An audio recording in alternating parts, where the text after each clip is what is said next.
Neemias 6. Nova oposição dos inimigos. Quando Sambalate, Tobias, Gesem, o árabe e o restante dos nossos inimigos souberam que eu havia reconstruído o muro e que não havia ficado nenhuma brecha, embora até então eu ainda não tivesse colocado as portas nos seus lugares, Sambalate e Gesem mandaram-me a seguinte mensagem: Venha, vamos nos encontrar em um dos povoados na planície de Ono. Eles, contudo, estavam tramando fazer-me mal. Por isso enviei-lhes mensageiros com essa resposta: Estou executando uma grande obra e não posso descer. Por que parar a obra para eu encontrar-me com vocês?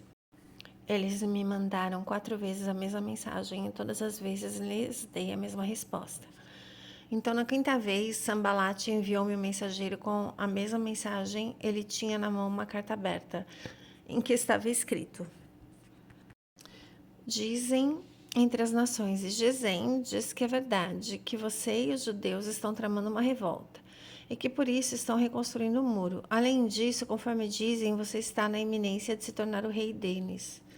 Até nomeou profetas para fazerem em Jerusalém a seguinte proclamação a seu respeito: há um rei em Judá. Ora, essa informação será levada ao rei, por isso vamos conversar. Eu lhe mandei esta resposta: Nada disso que você diz está acontecendo por invenção sua. Estavam todos tentando intimidar-nos, pensando, eles serão enfraquecidos e não concluirão a obra. Eu, porém, orei pedindo, agora, pois, fortalece as minhas mãos. Um dia fui à casa de Semaías, filho de Delaías, filho de Meetabel, que estava confinado em sua casa. Ele disse: Vamos encontrar-nos na casa de Deus, no templo, a portas fechadas, pois estão querendo matá-lo. Eles virão esta noite.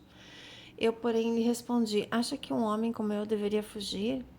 Alguém como eu deveria entrar no templo para salvar a vida? Não, eu não irei. Percebi que Deus não o tinha enviado e que ele tinha profetizado contra mim, porque Tobias e Sambalate o tinham contratado. Ele tinha sido pago para me intimidar, a fim de que eu cometesse um pecado agindo daquela maneira. Assim, poderiam falar mal de mim e desacreditar-me. Lembra-te do que fizeram Tobias e Sambalate, meu Deus. Lembra-te também da profetisa Noadia e do restante dos profetas que estão tentando me intimidar. O término da reconstrução do muro. O muro ficou pronto no 25º dia de Elul, em 52 dias. Quando todos os nossos inimigos ouviram sobre isso, todas as nações vizinhas ficaram atemorizadas e com orgulho ferido, pois perceberam que esta obra havia sido executada com a ajuda do nosso Deus. Também naqueles dias os nobres de Judá enviavam muitas cartas a Tobias, que lhes respondia, porque muitos de Judá estavam comprometidos com ele por juramento, visto que era genro de Secanias, filho de Arã, e Joanã, o seu filho, havia se casado com a filha de Mesulão, filho de Berequias. Até eu ousavam elogiá-lo na minha presença e iam contar-lhe o que eu dizia. Tobias continuou a enviar-me cartas para me intimidar. Neemias 7. Depois que o muro foi reconstruído e eu coloquei as portas no lugar, foram nomeados os porteiros, os cantores e os levitas.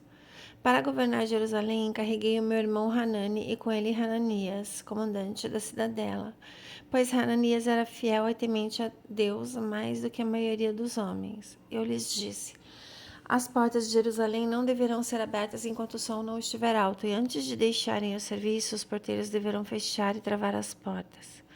Também designei moradores de Jerusalém para sentinelas, alguns em seus postos no muro, outros em frente à sua própria casa. A lista dos que voltaram do exílio.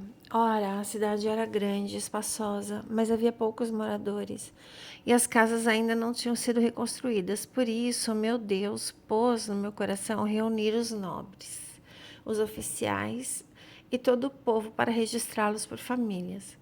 Encontrei o registro genealógico dos que foram os primeiros a voltar, e nele estava registrado: Esses são os homens da província que voltaram do exílio, os quais Nabucodonosor, rei da Babilônia, havia levado prisioneiros.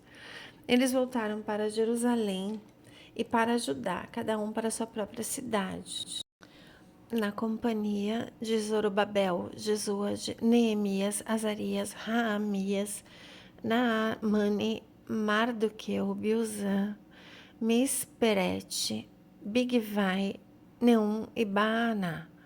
Essa é a lista dos homens do povo de Israel, os descendentes de Parós, 2.172. Cefatias, 372. Ará, 652. Paate Moabe, por meio da linhagem de Jesua e Joabe, 2.818. Elão, 1.254. Zatu, 845. Zacai, 760. Binui, 648. Bebai, 628. Asgadi, 2.322. Adonicão, 667. Bigvai, 2.067. Adim, 655. Ater, por meio de Ezequias, 98. Rassum, 328. Bezai, 324. Harife, 112. Gibeon, 95. Os da cidade de Belém e de Netofate, 188. Anatote, 128. Bet Asmavete, 42. Kiriat Jearim, Kefira e Beerote, 743. Ramá e Geba, 621. Miquimás, 122. Betel e Ai, 123.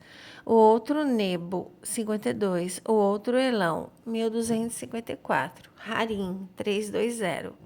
Jericó, 345. Lode, Hadid e Ono, 721. Senaá, 3.930. Os sacerdotes, os descendentes de Gedaías, por meio da família de Jesua, 973. Imer, 1052. Pazur, 1247. Harim, 1017. Os levitas, os descendentes de Jesua, por meio de Cadmiel, pela linhagem de Odeva, 74. Os cantores, os descendentes de Asaf, 148. Os porteiros do templo, os descendentes de Salum, Ater, Talmon, Acube, Hatita e Sobai, 138. Os servidores do templo, os descendentes de Zia, Razufa, Tabaote, Queros, Sia, Padom, Lebana, Hagaba, Salmai, Hanã, Gidel, Gaar, Reaías, Rezim, Necoda, Gazão, Uzá, Pazéia, Bezai, Meunim, Nefuzim, Baquebuque, Hakufa, Harur, Baslute, Meida, Harza, Barcos, Císera, Tamá, Nesias e Ratifa. Os descendentes dos servos de Salomão, os descendentes de Sotai, Soferete, Perida, Jaala, Darcon, Gidel, Cefatias, Ratil, Poquerete, Razebaim e Amon.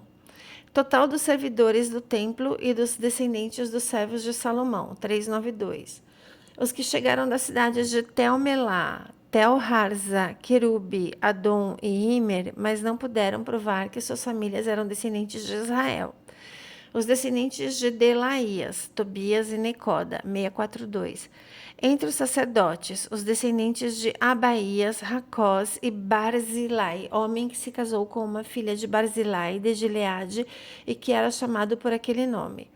Eles examinaram seus registros genealógicos, mas não conseguiram achá-los, por isso foram considerados impuros para o sacerdócio. Por isso, o governador determinou que eles não comessem os alimentos sagrados enquanto não houvesse um sacerdote para consultar o Urim e o Tumim. A comunidade reunida totalizava 42.360 pessoas, além dos seus 7.337 servos e servas, havia entre eles 245 cantores e cantoras. Possuíam 736 cavalos, 245 mulas, 435 camelos e 6.720 jumentos. Alguns dos chefes das famílias contribuíram para o trabalho. O governador deu à tesouraria 1.000 dáricos de ouro, 50 bacias e 530 vestes para os sacerdotes. Alguns dos chefes das famílias deram à tesouraria 20.000 dáricos de ouro, 2 1.200 minas de prata para a realização do trabalho. O total dado pelo restante do povo foi de 20.000 dáricos de ouro, 2.000 minas de prata e 67 vestes para os sacerdotes. Os sacerdotes, os levitas, os porteiros, os músicos e os servidores do templo estabeleceram-se nas suas próprias cidades, bem como alguns do povo e os demais israelitas. Esdras lê a lei de Moisés. Quando chegou ao 7º mês, os israelitas tinham se instalado nas suas cidades. Glórias a Jesus.